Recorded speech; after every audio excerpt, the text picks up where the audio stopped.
got a lot to talk about today, so get in here. This is Jack with Cosmic Road, and I'll talk about UFOs and the paranormal. Please hit like and subscribe, and let me know what you think in the comments below. Yeah, look at this amazing capture of UFOs over a nuclear facility. I'm not sure when exactly this was filmed.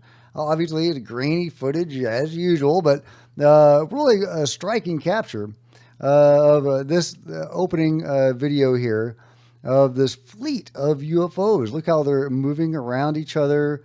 Very, very compelling video. I really like that a lot.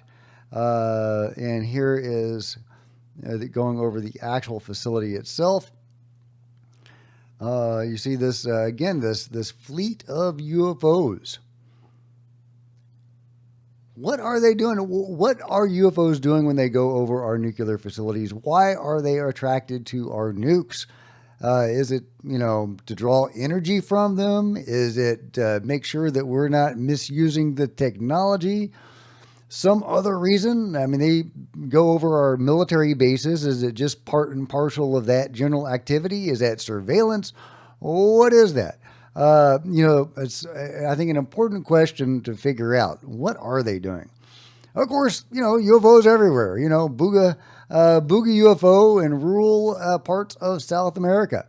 They're just everywhere. What are they doing, guys? Let me know your theories in the comments below. Meanwhile, Ross Coulthart got to sit down with Senator Mike Rounds, talked about UFOs.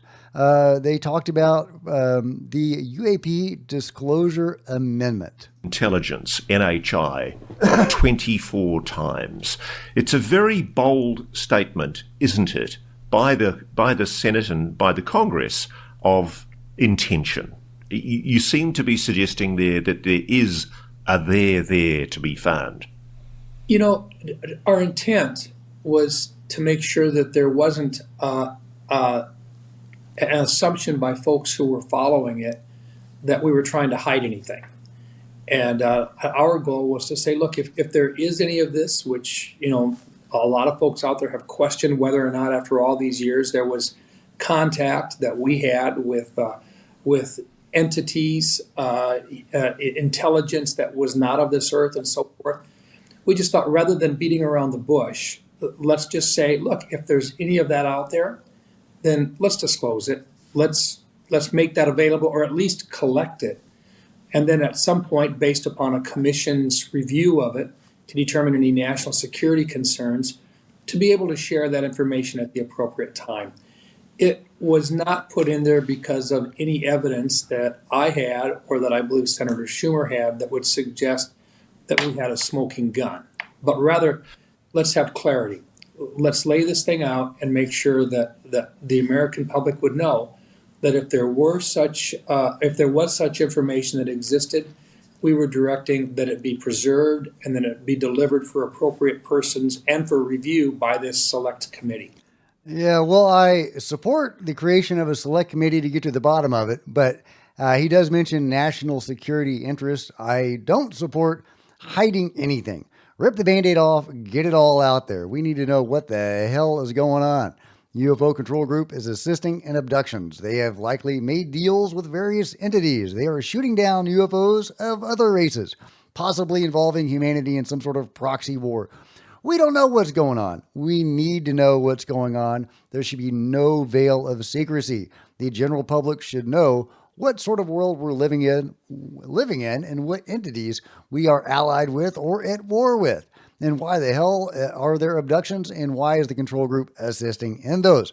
We need all the answers. There is no excuse for any BS or any secrecy, national security or otherwise. But there you go. Senator Rounds, co-author of the Schumer Rounds Amendment, the UFO or UAP Disclosure Amendment, talking about, the thought process involved. Of course, he was also the primary author the second time around, the Rounds Schumer Amendment, which didn't get very far, but the Schumer Rounds Amendment did get passed into law in a neutered form. Is it possible that it could be reintroduced? Well, we'll see in time if that ever happens. But he also talks about trying to get access to experiencers or people who are involved in the UFO control group. Agree that I try to talk to anybody that has firsthand knowledge of actually working on projects. In fact, I told my team that I don't have an interest in talking to people that have secondhand knowledge or that will relay information to me without evidence that they have firsthand knowledge of any particular type of materials or projects. I've talked to individuals that have told me their firsthand knowledge of things that they can't explain.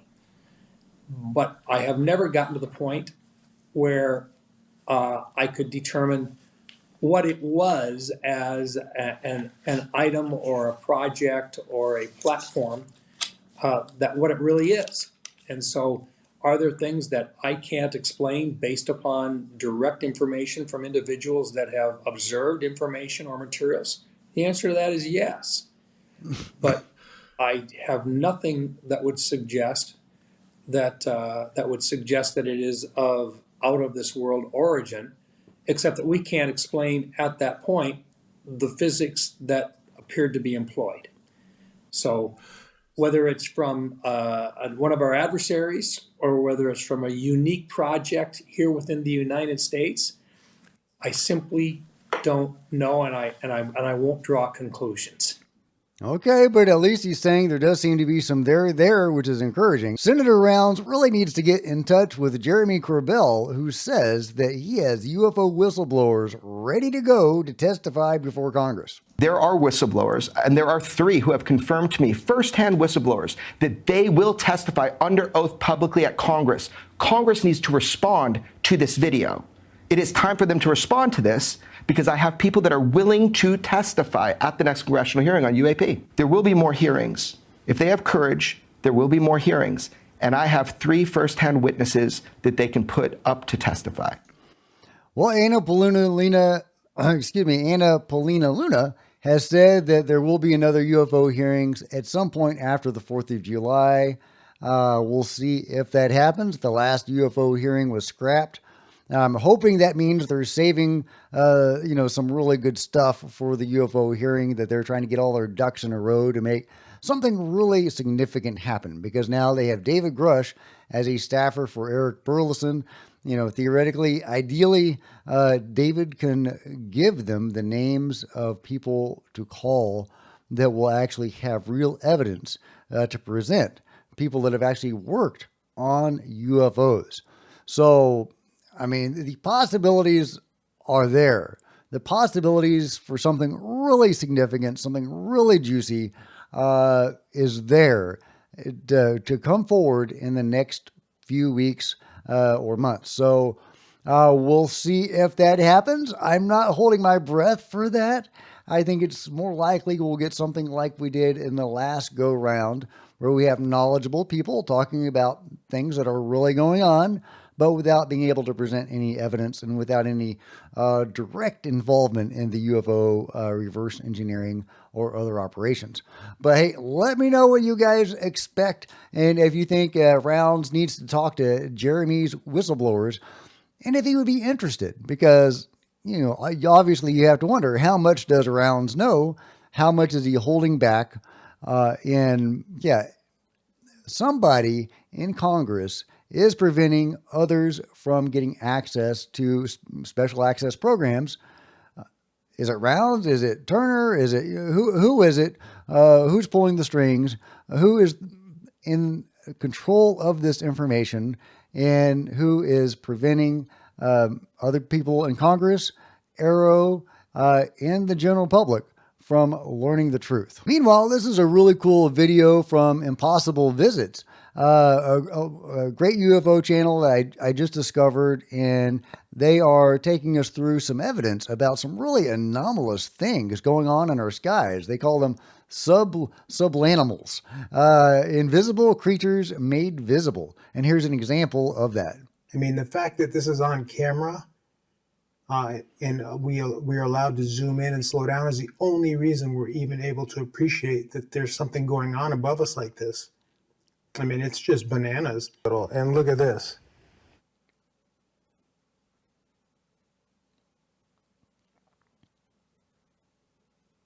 Yep, it's a nutbird. It pretends, and then it goes silver bullet in the middle, and then it pretends some more. Yeah, that's just super fascinating. And he gives a bunch of examples of this sorts of phenomenon, also bugs and things that, are possibly not bugs. This is from Rob. I mean, that's a shot and a half right there.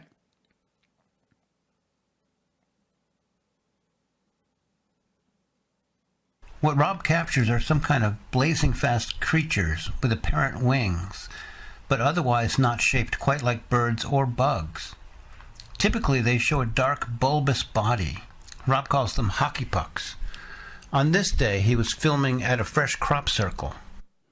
Yeah, and by the way, I'm hoping to have Rob from Undercover ET UK on the show to talk about his experiences at the crop circle, because he camped out at a crop circle and he saw some stuff.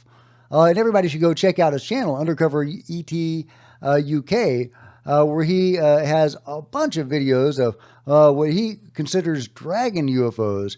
I don't consider them dragons. I'm now going to refer to what he captures as sublanimals, because they're I think in a category of their own. And yeah, they look like bugs and birds, which is why I don't share them, because I just can hear the debunkers cry out.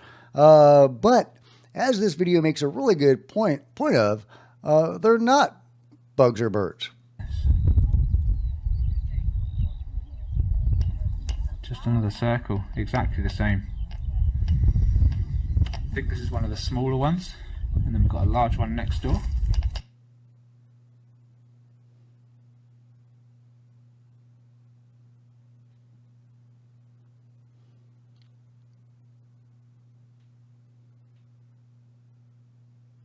I mean, it looks like a bug, but was it?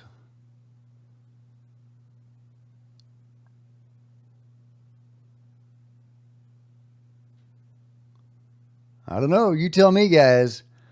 Is that a bumblebee?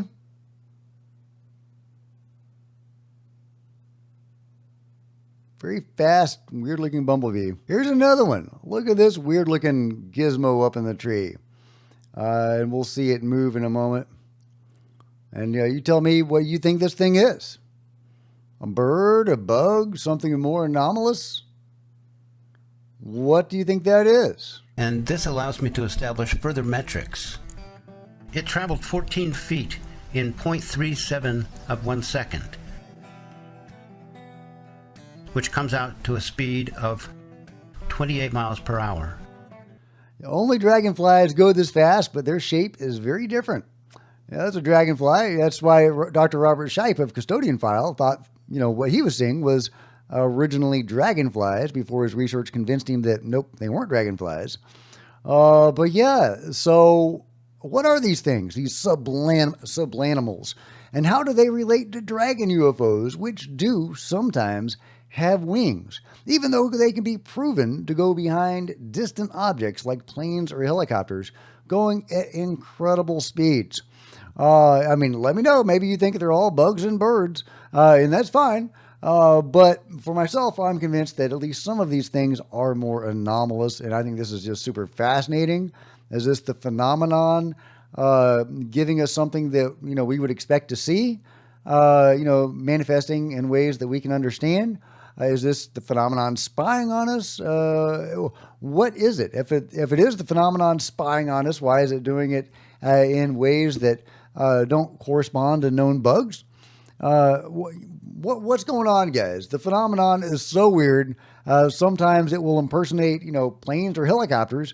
It'll be like a plane, but it'll have like 2 fuselages or something. It's just crazy. Is it trying to get caught? Does it think it's doing a good job of impersonating a plane? Let me know what you think about all that in the comments below. Meanwhile, Wixie is sharing this awesome UFO video of whatever this is, captured on a Ring camera. I shared that alien caught on a Ring camera the other day. Well, now we've got a UFO. Of course, there was that contest a couple of years ago. I think it's ended, to see if there was anybody could, prove the existence of aliens with a Ring camera. So unclear when this particular video was filmed, if it was during the time of that contest or not. Obviously calls that into question, right? Never seen anything quite like that, though. I don't know if you were going to fake a UFO, if that's what you would go with. But, it also kind of looks too good to be true. And it's just performing in ways that I've never seen a a UFO do before. Not that anybody is, the world's expert on these anomalous craft, which do weird things. But there you go, a really interesting possible capture on a Ring camera. Meanwhile, another blow to finding out the secrets of Egypt and what's underneath the sands of Egypt. As Brian Rommel reports, the massive underground Egyptian complex few know about and has a halt in excavation. Meet the relatively newly discovered Labyrinth of Meridi. I'm probably mispronouncing that, but I've talked about this labyrinth before. Super cool labyrinth. The legendary Labyrinth of Meridi. It's this multi-level labyrinth told about in legend that is apparently a real deal labyrinth. And there was even an attempt to possibly dig it up. I'm very excited about that. I hope they get around to it. But as Brian reports, on March 22nd, 2008, with the permission of the Supreme Council of Egyptian Antiquities, a team financed and coordinated by the famous artist Louis de Cordier began research in Egypt. This team included several researchers working on behalf of Ghent University and other Egyptian researchers working on behalf of the National Institute of Geophysics and Astronomy in Helwan. This multidisciplinary team of researchers made an epic discovery. Using ground-penetrating radar, they discovered something that could revolutionize everything we know about our ancient history. Called the Metaha expedition, they discovered what many historians have called the Labyrinth of Meridi, or the Labyrinth of Hawara, located some 8 to 12 meters below ground level. Everything suggests that under the ground, the labyrinth still exists, practically in one piece. Now, I'm worried that it may be all flooded, it may be under the water table, but such it may be. The GPR survey factor, such as soil composition, moisture content, and the presence of saline groundwater, can influence the effectiveness of the radar signals. High-frequency antenna provide higher resolution but shallower penetration, suitable for detecting small near-surface features. Lower frequency antennas penetrate deeper but with reduced resolution, making them suitable for identifying larger structures at greater depths. The Egyptian government has embargoed details on the GPR details, so this is some guessing. Unfortunately, the area suffers from an infiltration of highly saline water, which is inevitably deteriorating the structure, so work should have started immediately to save what can be saved. It is estimated to have 3,000 rooms, 12 courtyards, granite roofs built with a single slab. According to Pliny, Herodotus, in Diodorus, it was something that made even the pyramids pale. GPR revealed that beneath that slab of rock, some 300 meters long, are walls of an extremely strong shape and structure, which almost certainly appear to be made of granite. According to the scans, the roof of the labyrinth is now on average 5 meters below ground, and its floor is about 8 to 12 meters underground. If, as historians of the past say, the labyrinth also had an underground area, the floor of this area should be about 12 to 16 meters deep. The entire structure has been covered by at least 12 meters of earth and sand in about 1,300 years. The team has estimated a great deal of structures, even gigantic ones, perhaps entire cities that are still buried under the sands of Egypt, waiting for someone to find them. The researchers managed to reproduce an early three-dimensional model of the labyrinth.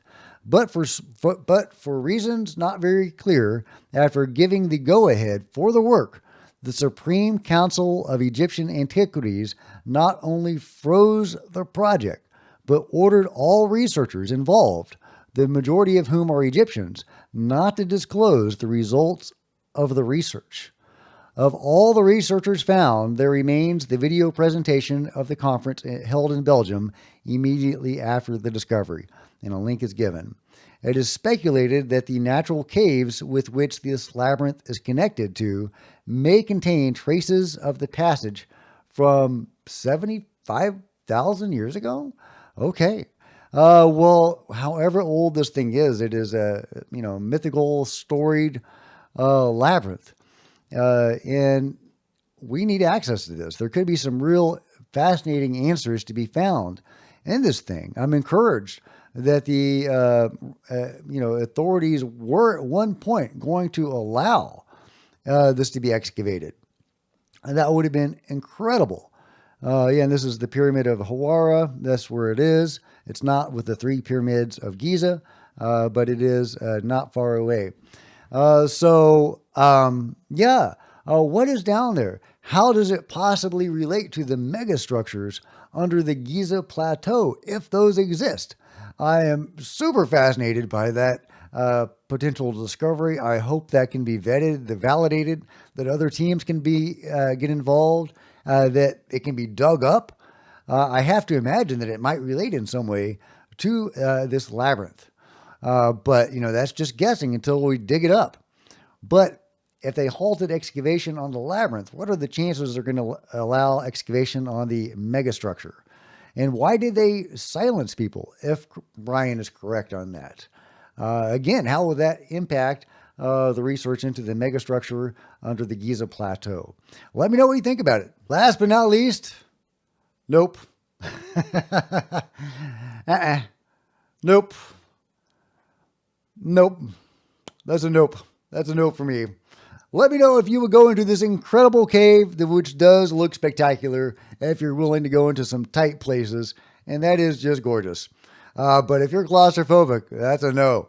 So let me know what you think about this amazing cave and everything else covered today in the comments below. Like and subscribe. Hit the bell to be notified of future videos. You don't want to miss a thing. Join me on social media. There's Facebook and Twitter links below. Love to see you guys there. If you want to support Cosmic Road in a bigger way, consider grabbing a coffee mug or a t-shirt or a hoodie in the merch store. Become a channel member. Channel members are rock stars, and I really do appreciate your support. Also, channel members frequently get to see videos hours before everybody else. Meanwhile, there's plenty of other videos on the channel, and I'll see you guys next time. This is Jack with Cosmic Road, signing out.